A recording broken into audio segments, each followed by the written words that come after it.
이정열 판사님을 연결해가지고, 조윤선 전 장관의 집행유예 건에 대해서 왜 이렇게 된 건지 좀 여쭤보겠습니다. 안녕하십니까, 판사님? 안녕하십니까. 네. 전 뉴스공장의 법무수석으로서, 무슨 말씀이에요? 저 영장 해설, 뭐라고 하시나? 영장 전담 해설이라고 하시네요. 왜 갑자기? 하여튼 그때 달라집니다. 직책이. 알겠습니다. 네. 우선 법원이 무죄로 판단한 이유를 좀 전문가로서 설명해 주십시오. 일단 조윤선 전 장관에 대한 부분을 보면, 지금, 큰 틀을 먼저 말씀을 드릴까요? 아니면 그 부분만 먼저 말씀을 드릴까요? 큰 틀부터 말씀해 주십시오, 그러면. 일단 지금 이 사건에서 그 큰 틀에서 재판부가 이 사건을 보고 있는 시각이 그대로 드러나고 있는 부분이 있습니다. 네. 그러니까 양형 부분에서 나오는 이야기인데. 양형, 쭉, 이 사건의 본질에 대해서 재판부가 판단을 하기를 이게 직업 공무원 제도를 위반을 했다. 그 다음에 문화예술 활동, 문화 창작의 자유를 침해했다. 이런 얘기를 쭉 하면서 마지막에 뭐라고 하냐면, 다만 이 피고인들이 보수주의를 표방한 대통령을 보좌하는 정무직 공무원들이어서 문화예술계가 지나치게 좌편향되어 있다는 인식에 따라 이거를 단기간에 바로잡겠다는 의욕이 지나쳐서 범행에 이른 것으로 보인다. 그래서 이게 특정 개인 등의 사익 추구를 목적으로 국가 권력을 남용한 다른 국정농단 범행과는 성격이 분명히 다르다. 아하. 이렇게 지금 판단하고 있어요. 그러니까 이것은 이제 재판부가 그야말로 이 부분에 대해서 어떤 사익 추구가 아니기 때문에 국정농단이라고 하는 것을 아주 가볍게 보고 있는 거죠. 이 블랙리스트라고 하는 것을. 그렇군요. 오히려 돈 때문에 그랬으면 이해가 할 만한데 이런 확신범이 제일 무서운 거 아닙니까? 국가적으로? 당연하죠. 그러니까 이 사건을 보는 인식 자체가 지금 재판부가 잘못돼 있어요. 아예. 그렇구나. 그 다음에 두 번째로 나오는 이 재판부 인식 잘못의 부분이 이게 지금 저는 이제 재판부의 보도자료를 보고 있는데요. 이게 보통은 이런 얘기를 안 하는데 보도자료에 이런 얘기가 나옵니다. 이 사건에 있어서 그 노태강 전 국장을 이제 해임하는 부분, 그 부분에 있어서는 대통령의 공범이다. 박근혜 전 대통령의 공범인데 해임은 공범인데. 그 이외의 부분에서는 특히 이제 문화예술계 지원 배제 부분에서는 공범 인정하기 부족하다. 얘기를 하고 최순실은 전부 다 공범이 안 된다. 그거를 별도의 보도자료를 냈어요. 그래서 굳이 이렇게까지 하나. 그 다음에 이제 또 하나 그러면 그 얘기는 박근혜 전 대통령이 블랙리스트와 관련해서는 공범이 안 된다고 이 재판부는 판단한 거죠. 그렇죠. 이제 그렇게 보게 되면 아까하고 좀 모순이 생기는 게 이제 보수주의를 표방한 정무직 공무원이란 말이에요. 그런데 대통령이 보수주의인데 대통령 몰랐다는 얘기가 되거든요. 그러면은 대통령이 모르는 상태에서 지시도 안 했는데 김기춘 비서실장 이하 그 정무직 공무원들이 이걸 다 알아서 했다는 얘기가 되거든요. 그러니까 저도 모순이 된다고 보는 게 지금 이제 그 대통령이 가지고 있는 정치 지향 그거를 구현하기 위해서 사익이 아니라 그 정치 지향을 구현하기 위해서 그랬다는 건데 근데 대통령은 관련이 없다는 거 아닙니까 또 막판에. 그렇죠. 이 판단에 의하면. 앞뒤가 안 맞는 거네요. 그리고 그것이 판사님 극명하게 예리하십니다. 저기 방송사고 나기 전. 역시 부장판사는 아무나 되는 게 아니고 예리하십니다. 또 하나 이제 드러난 것이 뭐냐면 김기춘 전 실장이 이제 징역 3년의 실형을 선고받았는데 사실 이 사건에 있어서 공소 제기된 부분 중에 강요 부분은 전부 다 무죄가 났어요. 강요가 무죄다. 네, 전부 다 무죄가 났고 직권남용 부분도 상당한 부분 무죄가 났는데 그럼에도 불구하고 3년이 선고가 됐어요. 이게 어떻게 보면 이제 일반 국민들 입장에서는 이 3년 너무 낮다라고 판단하실 수 있는데 근데 이 법률적으로 해석을 해보면 이 3년은 상당히 중요해요. 그러니까 어떻든 김기춘 씨는 전과가 없잖아요. 초범이잖아요.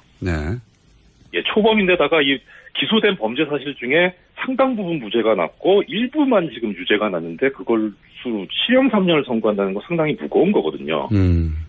그러면은 이 재판부의 판단은 아까 그 부분이랑 궤를 같이 한다고 보여요. 그러니까 이것은 박근혜 최순실까지 가는 부분이 아니라 김기춘서부터 시작된 거다. 이렇게 막아버린 거죠.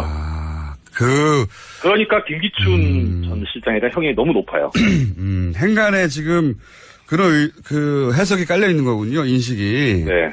예, 예. 그러니까 이게 쭉 나오는 것 같아요. 그러니까 박근혜 전 대통령은 공범이 아니고 이것은 김기춘 전 실장이 기획해서 실행한 것이고 그러므로 김기춘 전 비서실장이 책임이 크고 그리고 나머지 그 사람들 중에 특히 조윤선 전 장관은 상관이 없다 여기에. 왜냐하면 김기춘 전 실장이 직접 조윤선 정무수석이 오기 전에 계획을 해서 실행하고 있던 거였기 때문에 이렇게 논리를 구성한 거군요. 네.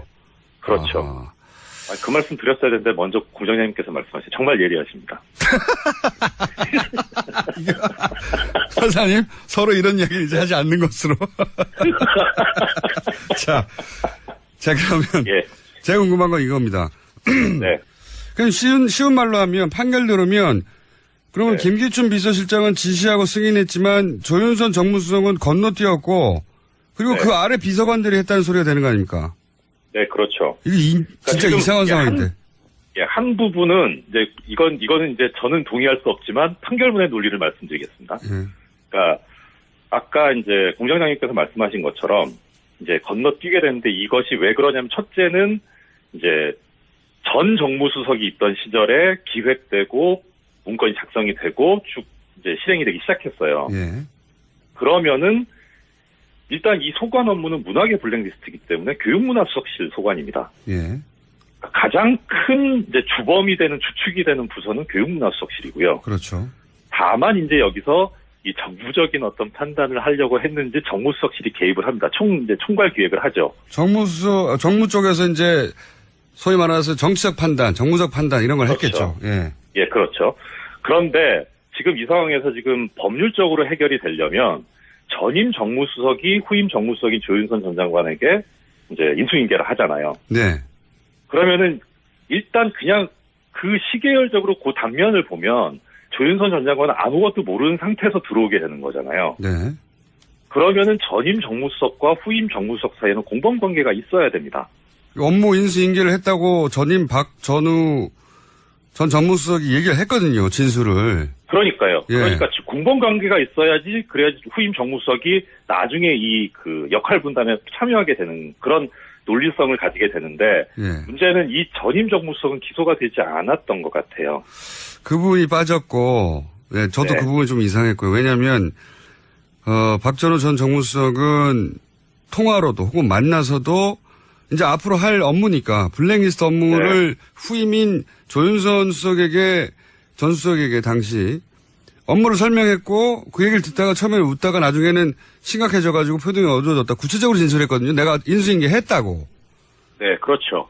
그러니까 여기 재판부에서도 그래서 뭐라고 판단하고 있냐면 전임 정무수석 재임 당시에 이런 보고서가 작성이 됐고 그래서 정부에 반대하는 개인 단체를 선별을 해서 지원해서 배제하도록 하는 행위를 하게 했는데 이것에 관해서 의견을 개진을 하고 점검을 한 것으로 의심되는 사정이 인정이 되기는 한다. 이렇게는 써놨어요. 인정이 되기는 하나. 의심이 된다. 예. 그런데 문제는 뭐냐면 지금 여기서 공범은 뭐냐면은 그 정무비서관. 이 정무비서관이 지금 공범으로 돼 있는데 정무비서관은 실제로는 전임 정무수석 하에서 이제 여러 가지 행동을 한 것으로 지금 기소가 돼 있고 그 범죄 사실에도 그렇게 돼 있고요. 그다음에 이 사람하고 지금 후임 정무수석인 조윤선 장관 사이는 별다른 지금 연결고리가 안 보여요. 판결문상으로는. 그러니까 저도 그게 또 이해가 안 가는 게요. 전임 정무수석도 블랙리스트를 인수인계했다고 하고 그리고 그 정무 비서관도 여기에 혐의가 있고 그리고 특히나 전임 문체부 장관도 구속이 되고 그리고 문체부 차관도 구속이 됐는데 오로지 조윤선 정무수석과 조윤선 문체부 장관만 건너뛰었다고 이게 이야기가 되는 거거든요. 쏙 빠져서. 그러니까 법률적으로 보면 전임 정무수석이 이 지금 공범관계 고리에서 빠져 있는 것이 그러니까 기소 단계에서 그렇게 된 것 같긴 한데 그것이 지금 법률적으로 보면 무죄가 나오게 되는 가장 큰 원인이었던 것 같고 고리가 빠졌다.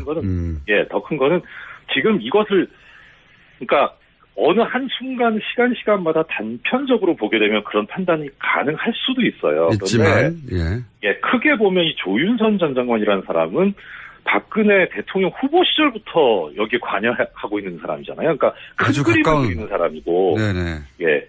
그리고 최종적으로 이 사람이 가는 곳이 문화체육부 장관이거든요. 여기는 완전히 이 블랙리스트를 실행하는 그 손발이 되는 자리에 가게 되잖아요. 그렇죠. 그러니까 기획부터 집행까지 풀코스를 다 담당했던 분인데 그 주요 어느 코스에. 한 단면만 보고 이것이 직권남용이 아니다라고 본 것은 너무 단편적으로 본 거다, 재판부가. 그럼 이거 어떻습니까? 그러니까 재판부의 판단을 10분 받아들여서 네. 이전 정무수석과 그 비서실장이 다 결정해 놓았고 그래서 그 네. 루틴이 이미 짜져 있어서 본인이 새로 승인하거나 지시할 내용이 없었다. 그래서 본인을 건너뛰었다라고 인정한다고 하더라도 네. 본인이 그걸 막을 수 있는 위치에 있었잖아요. 문체부 차관으로. 그러니까 네. 알았다는 것까지는 재판부도 인정을 했으니까 적어도 범죄 행위가 자신의 주무부처에서 실행되고 있으면 적어도 그거를 방조한 죄는 물어야 되는 거 아닙니까?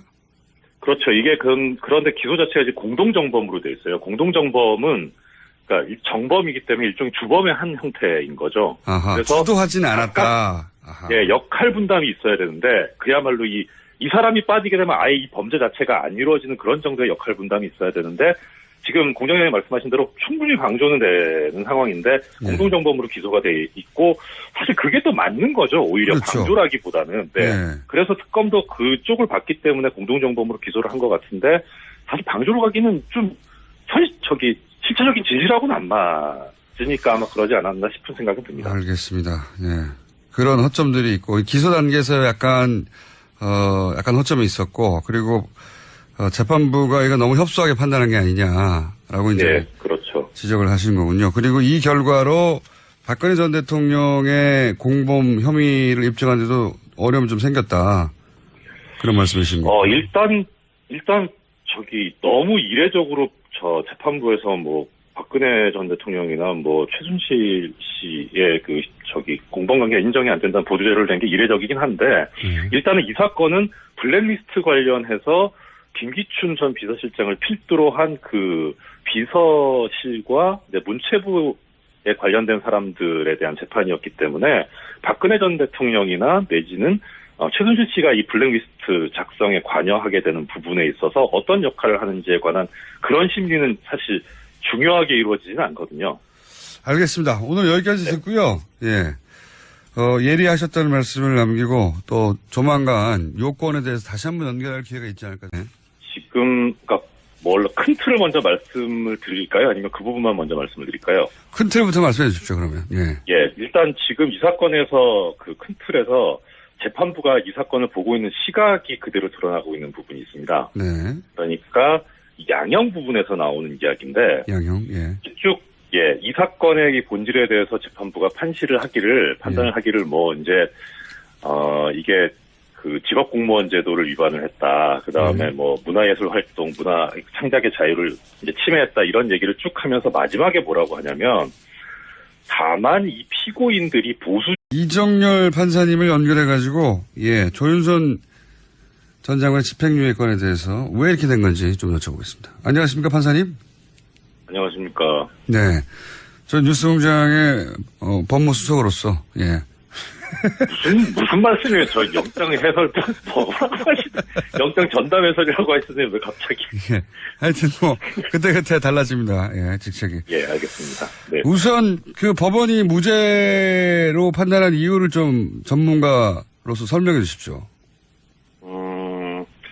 일단 조윤선 전 장관에 대한 부분을 보면 후주의를 표방한 대통령을 보좌하는 정무직 공무원들이어서 문화예술계가 지나치게 좌편향되어 있다는 인식에 따라 이거를 단기간에 바로잡겠다는 의욕이 지나쳐서 범행에 이른 것으로 보인다.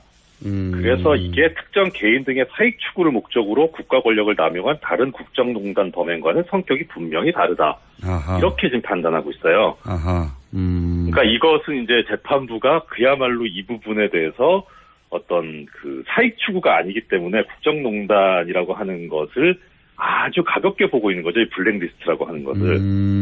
그렇군요. 이게 오히려 큰 틀이고요. 예. 돈 때문에 그랬을. 특히 이제 문화예술계 지원 배제 부분에선 공범 인정하기 부족하다. 아하. 얘기를 하고 최순실은 전부 다 공범이 안 된다. 그거를 별도의 보도자료를 냈어요. 그래서 뭐 굳이 이렇게까지 하나.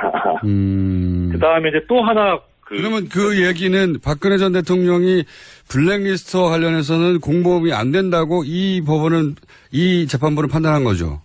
그렇죠. 어허. 이제 그렇게 보게 되면 아까하고 좀 모순이 생기는 게 이제 보수주의를 표방한 정권 정무직 공무원이란 말이에요. 예. 그런데 대통령이 좀 이해가 갈 만한데 이런 확신범이 제일 무서운 거 아닙니까 국가적으로? 당연하죠. 그러니까 이 사건을 보는 인식 자체가 지금 재판부가 잘못돼 있어요. 아예. 그렇구나. 그 다음에 두 번째로 나오는 이 재판부 인식 잘못의 부분이 이게 지금 저는 이제 재판부의 보도자료를 보고 있는데요. 네. 이게 보통은 이런 얘기를 안 하는데 보도자료에 이런 얘기가 나옵니다. 이 사건에 있어서 그 노태강 전 국장을 이제 해임하는 부분, 그 부분에 있어서는 대통령의 공범이다. 박근혜 전 대통령의 공범인데 해임은 공범인데. 그 이외의 부분에서는